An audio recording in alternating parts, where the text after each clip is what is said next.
Christmas night had always been quiet in our house. The scent of pine from the tree mingled with the faint sweetness of baked cookies cooling on the counter, a warmth that pressed softly against the edges of the room. The lights strung across the tree flickered gently, casting soft reflections on the polished floorboards and stretching shadows into long, lazy shapes. I wandered slowly through the living room, my fingers tracing the familiar textures. The smooth wood of the table, the rough weave of the rug beneath my feet, the cool glass ornaments that hung delicately from the branches.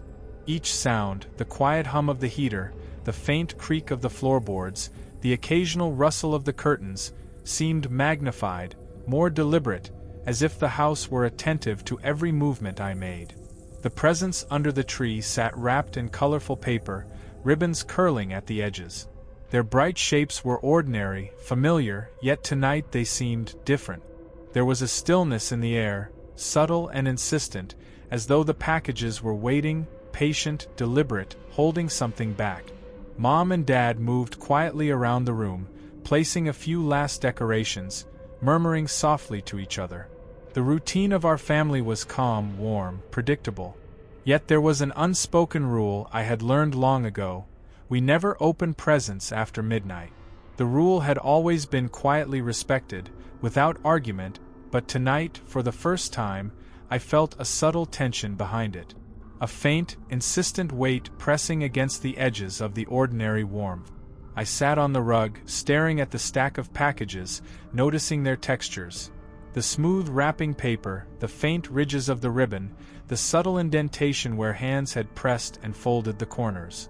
I could feel the soft warmth of the living room beneath my fingers, the faint chill from the window brushing against my face, and the gentle flicker of the tree lights across the walls. The clock ticked steadily toward midnight, each second deliberate, echoing softly in the quiet. The shadows seemed to stretch, leaning closer to the tree, to the presents, to me. I tried to remind myself that it was all ordinary, safe, familiar. It's just a rule. It's just a tradition. The words felt thin against the quiet pressure in the air, the subtle insistence that tonight was different. I could hear the soft murmur of Mom adjusting ornaments, the faint clatter of a dish in the kitchen, the hum of the heater blending with the quiet rhythm of the house. And still, the presence remained, patient, deliberate, waiting. Each ribbon curl, each crease in the paper, each small fold felt meaningful now, as if the packages themselves were observing, attentive, quiet but insistent. I pressed my hands to my knees and leaned closer to the tree, trying to focus on the ordinary. We never open presents after midnight. We always wait. Everything is fine. Yet the subtle tension pressed softly against my chest, a quiet weight of anticipation that I could not explain. Something in the rhythm of the house, in the stillness of the night, seemed deliberate, inevitable, waiting for the hour to arrive. The clock ticked on, second by second, shadows shifting, the air feeling heavier with each passing moment. I could sense the rule I had always followed: never open presents after midnight. Not as mere tradition, but as something patient, deliberate, and quietly necessary. And I realized, slowly, that this night, the weight of that rule pressed more insistently than ever before. I leaned back, feeling the textures beneath my fingers, listening to the subtle creaks of the floor, the hum of the heater, the distant rustle of wind against the window. I did not understand why the rule existed. I had never questioned it before. But now, as the hands of the clock inched closer to 12, the ordinary warmth of the room was threaded with a quiet insistence, patience, waiting, and an inevitability that I could feel pressing softly against the edges of my awareness. And then, finally, I heard it. The faintest sound of a clock's minute hand, moving toward midnight, deliberate, patient, and unyielding. The presence under the tree seemed to lean into the shadows, waiting. And I, sitting on the rug, feeling the textures of the world around me, understood that when the hour arrived, nothing would be ordinary. The clock hands edged closer to midnight. I remained on the rug, tracing the worn weave with my fingers, feeling each thread as though it could anchor me to reality. The presents under the tree, still wrapped and neat, seemed heavier. Not physically, but in the way they occupied the room, patient, deliberate, waiting. A faint draft brushed across the tips of my fingers, coming from the slightly open window. The curtain fluttered, soft and almost imperceptible. I shivered, not from cold, but from an unfamiliar awareness pressing into my chest. The warmth of the living room was still there, but it no longer offered comfort. It felt distant, filtered through something subtle but insistent, like the house itself was watching, waiting, counting. Mom hummed softly in the kitchen, a calm, ordinary sound, yet it pressed strangely against my awareness. Dad's footsteps moved deliberately on the wooden floor, echoing softly in the quiet house. And still, I felt it, the almost imperceptible weight of anticipation surrounding the presence. I glanced at the stack beneath the tree. One ribbon seemed to have shifted slightly. Just a curl, a small tilt. My fingers itched to adjust it, to restore order, but something inside me hesitated. "It's nothing," I whispered. "It's just paper, just ribbons. It's ordinary." But my chest felt tight, the faint pressure persistent, unyielding.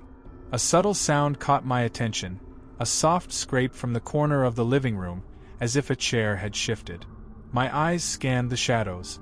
Nothing moved, yet I could feel the presence of that small change.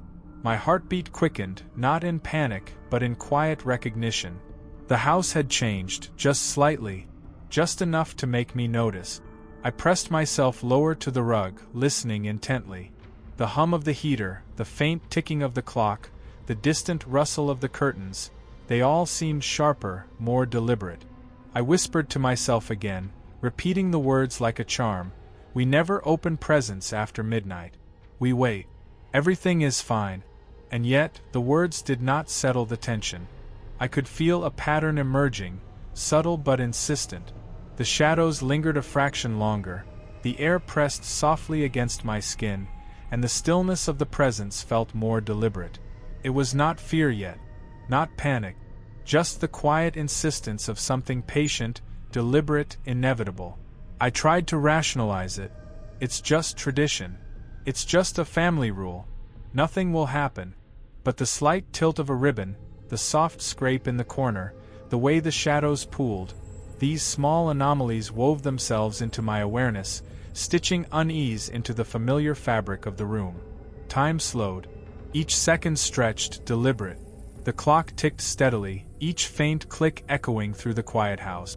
I pressed my hands to my knees, feeling the texture of the rug beneath my fingertips, listening to the subtle movements around me, cataloging every sound, every shift in light, every faint smell of pine and wax.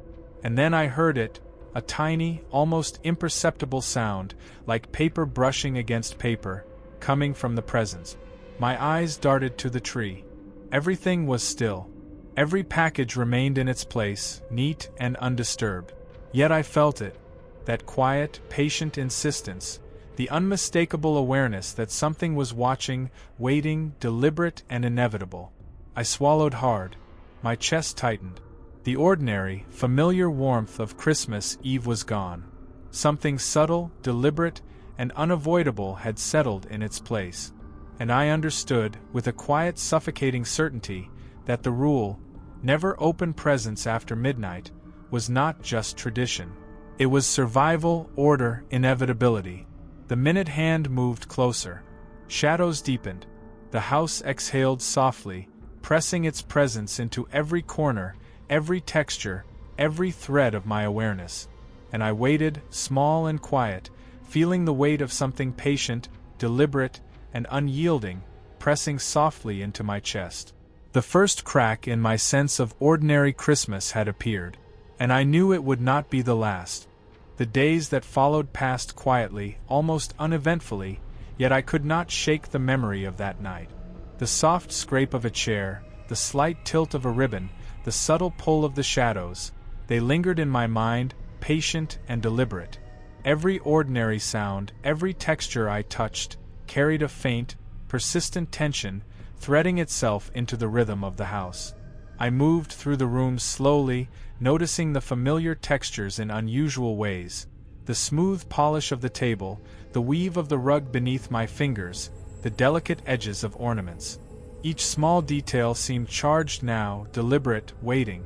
The presents under the tree appeared unchanged, yet I could feel their presence, patient and silent, in a way I had never noticed before.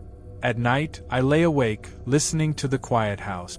The hum of the heater, the distant tick of the clock, the soft rustle of curtains, they all carried subtle patterns I had not registered before. I catalogued them silently. The rhythm of footsteps on the wooden floor, the sway of shadows across walls, the faint metallic tang in the air. Every repetition reinforced something in the house, something patient, deliberate, inevitable. I began to notice the patterns more acutely. The shadows under the tree seemed to linger longer in the same spots. A faint scrape would always follow a subtle sound.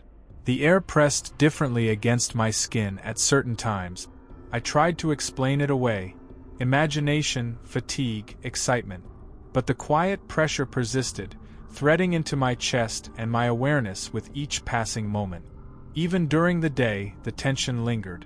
The tree remained standing, the presence neat and undisturbed, yet every room seemed quieter, heavier, more attentive. The ordinary warmth of home felt filtered through something deliberate. I could feel it pressing softly, patiently, insisting on observation. I whispered to myself often, "It's just a tradition. It's just a rule. Nothing will happen."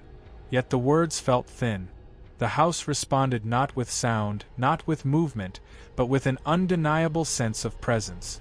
Every small anomaly, repeated in its own quiet way, reinforced the inevitability of the rule. We never open presents after midnight.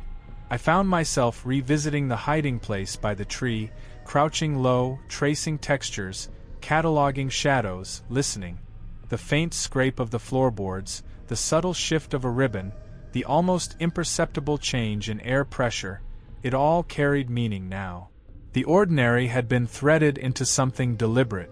Each repetition, each quiet observation, reinforced it, tightening the invisible rhythm that ran through the house. By the time midnight approached again, I could no longer distinguish ordinary from deliberate. Every sound, every texture, every subtle shift was part of the pattern. I understood, without surprise, that the rule was not optional. The presence in the house was patient, deliberate, inevitable. And I, by following it quietly before, had become part of its rhythm. I pressed myself to the rug again, tracing threads beneath my fingers, feeling the cool floor through the fabric. The shadows pooled, long and patient. The presence remained under the tree, still and waiting. And I knew, with slow, suffocating clarity, that the pattern would repeat, patient and deliberate, again and again. I waited, and the house waited with me. The days leading up to the next Christmas Eve were quiet, almost painfully ordinary, yet the memory of the previous night's tension lingered in my chest. Every creak of the floorboards, every subtle shift of shadows, every whisper of wind against the windows pressed against me, patient and deliberate. The ordinary textures of the house, polished wood, soft rugs, smooth ornaments, suddenly carried weight. I tried to convince myself that it was all imagination. It's tradition. It's just a rule. Nothing will happen. But the quiet pressure in the house, the lingering presence around the presence, refused comfort. I felt it in my chest, in my fingertips, in the slow, steady rhythm of the walls around me. Each evening, I would sit near the tree, tracing the edges of the gifts, the folds of the ribbons, the textures of the wrapping paper. I catalogued every small detail, the tilt of a bough, the subtle indentation in the wrapping, the way a shadow stretched across the floor. It was all deliberate. It was all part of something patient, inevitable, that had woven itself into the very rhythm of the house. I whispered to myself in the empty rooms, "I'm overthinking. It's nothing." But the words felt hollow. Shadows lingered longer than they should. Air shifted subtly. The warmth of the house seemed distant, filtered through an unseen insistence. The presents were waiting, patient and deliberate. The house was patient and deliberate, and I began to understand that the rule, never open presents after midnight, was more than tradition. I tried to speak to my family, to ask them if they felt it too, but the words would not form. They moved through the house with ordinary calm, unaware of the subtle tension pressing in the corners, threading itself into every sound, every shadow, every breath. Only I noticed, only I felt it, and the more I tried to rationalize, the stronger the tension became. Each creak of the floorboards, each rustle of the curtains, each faint scrape beneath the tree reinforced it. The ordinary became deliberate. The familiar became something patient, deliberate, and inevitable. I began to feel a creeping guilt. Should I have questioned the rule? Should I have resisted? Should I have acted differently? Each thought pressed softly, inexorably, weaving itself into the fabric of my awareness. I understood that my compliance, my quiet observation, my silence, all of it, was part of the rhythm. My choices, or my lack of them, carried weight. Even the small comforts of home, the warmth, the smell of pine, the soft flicker of the tree lights, felt distant, filtered through subtle insistence. I could feel the pattern consolidating around me, threading through the house, through the presence, through the very shadows themselves. I pressed my hands to the rug beneath me, tracing threads, feeling the cool floor through the fabric. Every detail, every sound, every shift in shadow reinforced the inevitability of the rule. I understood, suffocatingly, that the ritual was patient, deliberate, unavoidable, and I realized with quiet, sinking clarity, when midnight arrived again, the choice would fall on me. My actions, or my inaction, would matter, and the consequence would be irreversible. I waited, and the house waited with me. Christmas Eve arrived again, quiet and patient, with the familiar scent of pine and candles pressing softly against the edges of the rooms. The lights on the tree flickered gently, casting long shadows across the polished floor. The presence sat beneath the branches, neat, patient, deliberate. I moved through the living room slowly, touching the familiar textures, the weave of the rug beneath my fingers, the smooth wood of the table, the edges of the ornaments. Each small detail seemed amplified tonight, charged with the quiet insistence of something unseen, something inevitable. Mom and Dad moved about, humming softly, arranging last-minute decorations. Their calm, ordinary movements pressed strangely against me. I could feel the tension in the room, subtle, persistent, deliberate, and it seemed to gather around the presents. The rule whispered in my mind, "We never open presents after midnight." I had promised myself I would follow it. Yet, as the clock hands inched toward midnight, a small, almost imperceptible curiosity rose within me. A single ribbon on the largest present under the tree had come loose, curling differently than before. My fingers itched to touch it, to straighten it, to peek beneath the paper. I hesitated. My rational mind whispered warnings. No. You know the rule. You cannot open them. It is not time. But the habit of observation, the quiet need to understand, pressed softly against my thoughts. I reached toward the ribbon. Not to open the present, just to adjust it.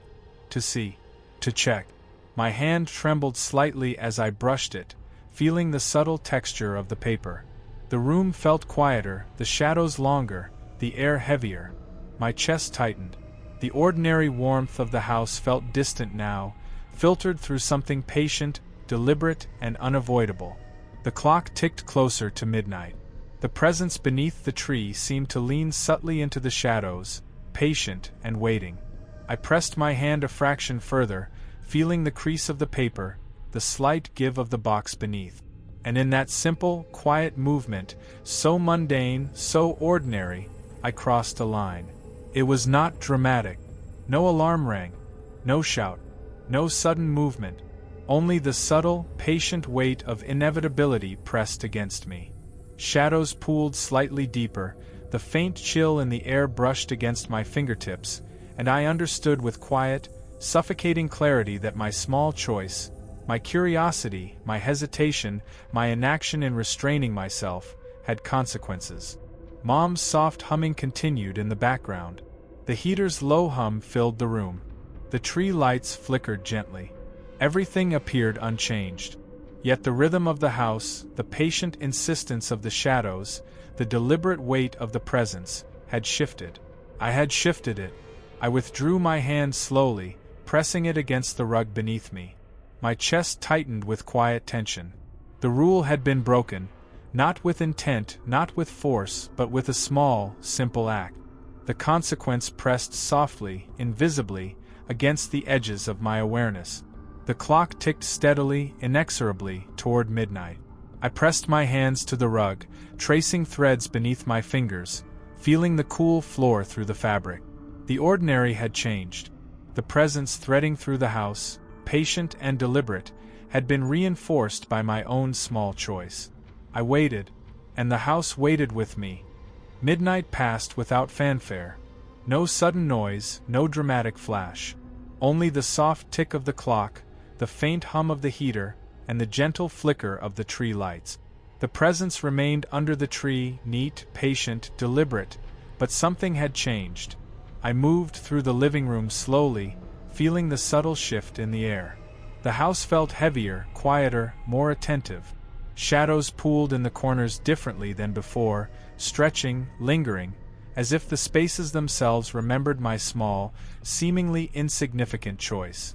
Mom and Dad carried on, humming softly, setting out plates and snacks, their ordinary movements deliberate and calm. The warmth of the room remained, yet distant, filtered through the weight of inevitability. I realized that nothing looked different. Nothing seemed altered, but everything had shifted. The largest present, the one I had touched, seemed almost aware. Its edges caught the light differently, shadows pooling around it as though acknowledging the action that had disturbed the quiet pattern. I pressed my hands to the rug beneath me, tracing familiar threads, feeling the cool floor, trying to anchor myself in ordinary texture. No one spoke of it. No one acknowledged the subtle tension that hung in the air. The rule, never open presents after midnight, had not been enforced with words or gestures. Yet the consequence pressed quietly, undeniably, against the edges of the room. I understood it not in sight or sound, but in the weight pressing against my chest, the subtle insistence threading through every shadow and every faint shift in air. I sat in silence, tracing the rug, listening to the faint tick of the clock, the hum of the heater, the occasional rustle of the curtains. The house exhaled softly, deliberately. It was patient. It was waiting, and I understood, with a slow, suffocating clarity, that this quiet pressure would linger. Always. My siblings moved through the room, unaware, ordinary. They did not notice the shift. They did not see the subtle tension.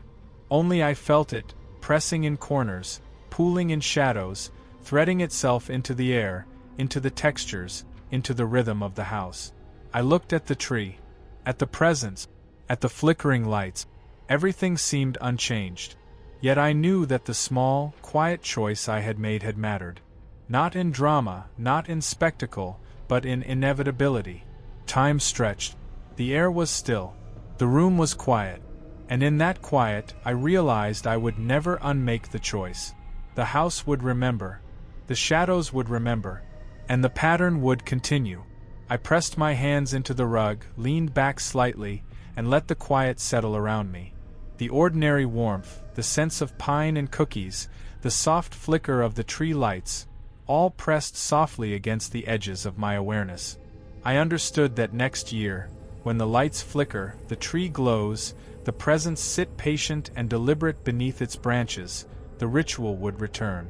And I would wait, and the house would wait with me. The clock ticked. I did not move, and the house remained quiet.